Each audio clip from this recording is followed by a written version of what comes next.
Welcome to part 2 of the fixture and clamps for the Seams Impossible. We've got a piece of material. Let's see if I can flip you around. I really only needed it about 1 inch thick, but the piece I had was 2.5 inch material. So I cut it to the right length, and then I cleaned up 2 sides where I'm gonna probe for X and Y, and then we'll just use the top here as our Z. This piece will not move throughout all the operations, so it's just one big op. So I'm not really too worried about it being square and true and all of that now that I got the sides cleaned up. But I am gonna clean some of this off. I always keep a pair of my brother's old underwear or something in my pocket to keep things nice and cleaned up. And then we'll probe in X, Y, and Z and get this show rolling. Here's our little program. Here's all of our tools that we're gonna have to worry about today.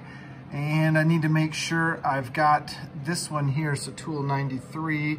In our offsets, it's gonna be a number 29 drill. Make sure I've got the number 29 teed up, and then the 832 tap will go in our tapping head as well. Hold on to your pantalones. I do have everything zeroed in with the Heimer. Our first step will be to face off. I think I programmed this with just a 5/1000 removal, and it's just to get us down to good material here. As always, yeah, thumb on the button.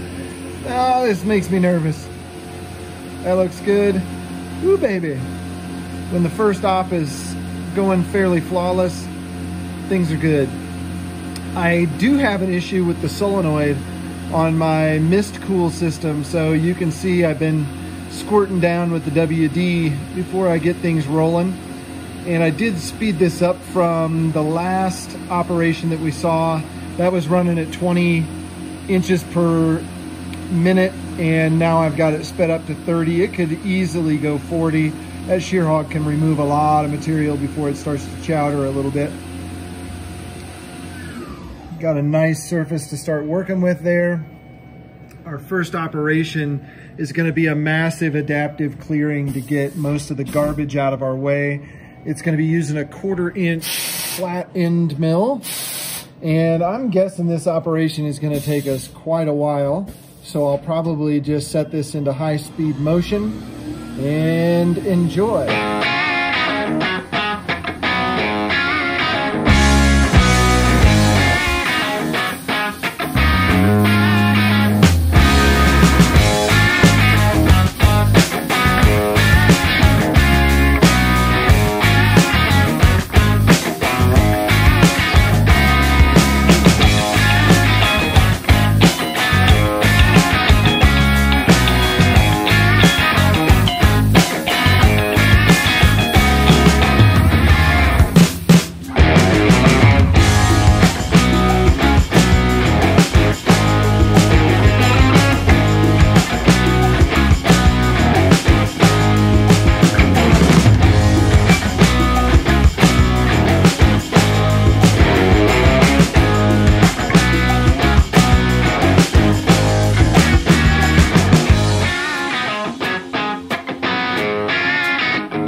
To a contour mode.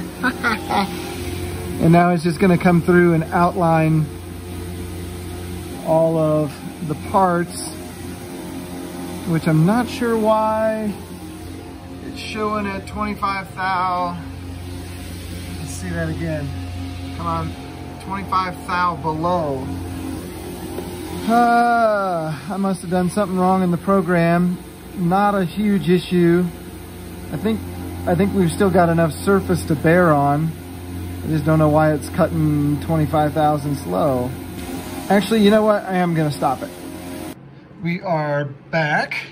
A little bit of programming in Fusion, a little reload on the file there, and everything was exactly as I programmed it. So I had put 5/1000ths of extra material in so I could face off, and I forgot to move that 5/1000ths all the way to the top. So it split that in half, which was the 2.5 extra depth that the contour was showing. And The way that the adaptive works is the adaptive steps down in 1/8 inch steps, and it doesn't go to the bottom of where it's supposed to go. It just stops at the nearest 1/8 of an inch. So that's why it stopped at 250, not 250, 2.5. Yeah, hope that makes sense. But let's see if we can't back the tool off there.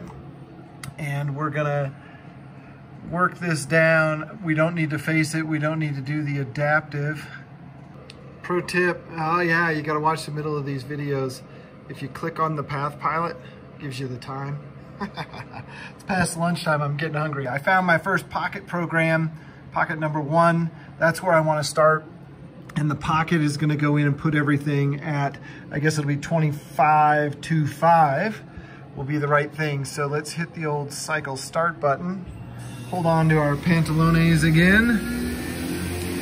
And I can't remember, I think this starts on what I'll call the flat. And it should just kind of go in a big pattern. Yep, we are at the right height, 25.25. Spot drilling now. And we're gonna do some tampering. Again, just to make the edges nice. I know you don't have to do this on a test fixture, but hey, if you can, why wouldn't you, right? So it's just gonna take a quick trip around everything. I don't know what's going on with the height there. I ran the program and it was down at 25.25 and still didn't get rid of the tooling marks. So I'm not sure if I've got a little discrepancy here or what, but I'll re-measure the Z0 when I'm all done and see if it's changed or something like that.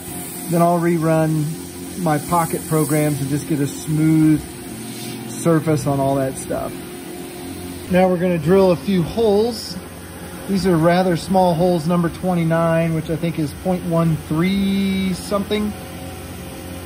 0.183 maybe, I don't know. Fairly small, but I always like to listen to make sure the holes are drilling nicely. And hopefully we don't go a whole lot deeper. That's it, perfect. Everything's sounding good. 5 inches a minute is the feed rate on this.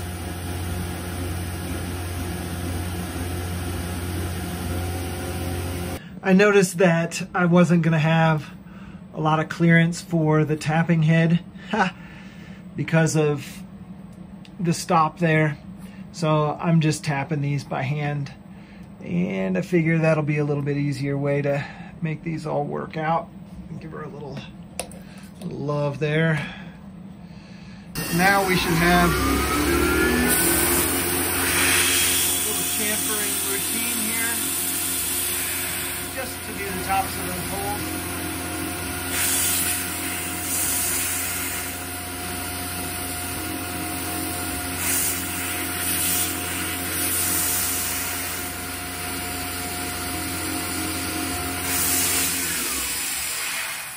I did a little probing, and this surface here was indeed where the tool said it was at 25.25, and then there's a couple thou lower over here. Now, the distance from this surface to the surface in the pocket does not matter.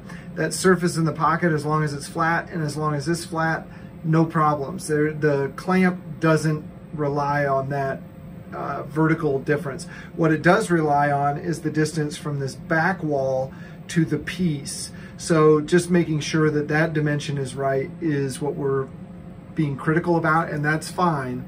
So I'm gonna rerun. I've reloaded the pocket. I went ahead and told the machine we were 2 thou higher than we are so that it'll plunge in 2 thou lower. We'll run all the pockets and all the profiles to clean up all these edges where the parts are gonna sit, and hopefully that will make everything nice and shiny. There we go. You can see it's just cleaning up, just that whisker on top there. So I think we're going to be really happy with the final product here. We can use a little compressed air and my brother's old gym socks here. Oh, got wood chips on it. Wood chips in the milling machine. What is going on here? Now it's time to see if our stock will fit in these various fixtures. Here's our fixture, all machined up. Came out really pretty. I don't know, there's just something about machining. It's so cool. But I have two blanks here, and these represent the stock that we're going to put in this thing. So this one's a thou under there, but it's 75 or 750, however you want to say it. It's 3/4 of an inch square. So this clamp down here is the one that takes the 3/4 inch square stuff and just kind of not really putting that much torque on it. And I know the machine's going to be much stronger than me, but I think if I took a screwdriver to this, I don't know if I could pry it out. It's held in there pretty good. And then this one, I have 8125, pretty much right. Come on, buddy. Pretty much right on the mark there, 8125. So that's 13/16. And then this direction, we're 875. So that is 7/8. So the 7/8 will fit into this little part of the fixture. We can clamp it down. Fits good. Again, I don't think I could, I'm not tearing that out. This fixture progresses this way. So it's the stock comes in 7/8 inch stock, 7/8 inch square. And then it gets the first operation trims off 16th, I believe. So we're down to, in this clamp, it's 13/16. Then this one trims it down another 16th. So again, if I can get my Allen wrench out of there, these are the Chinese Harbor Freight pieces of junk. Don't buy them. Yeah, it's these are held in there exceptionally well. The pit bowls have a rubber O-ring under them, and I've been told that is to spring these up after you take the part loose. I haven't had any trouble getting the parts loose, but I also haven't put these in a machine. But just taking a look at this fixture, so these pieces back here are for the next part up in the fixture. So I just wanted to make sure they would interact with all the parts. But there's kind of a backstop here that's 1/8 of an inch high, and it's just to make sure that we're registered, let's call it on our X or left and right. Now I can see why they probably put those O-rings in there.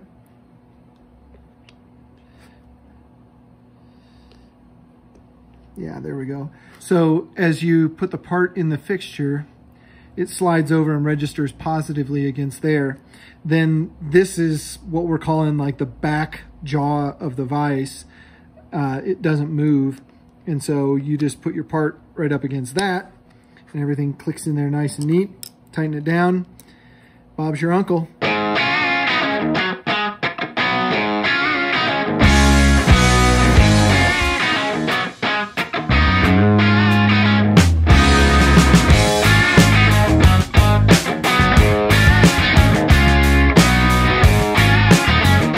Feel free to click or tap on the images to check out some of my past builds. If you like my videos, click on the Greg's Garage logo and all my future videos will show up in your YouTube feed.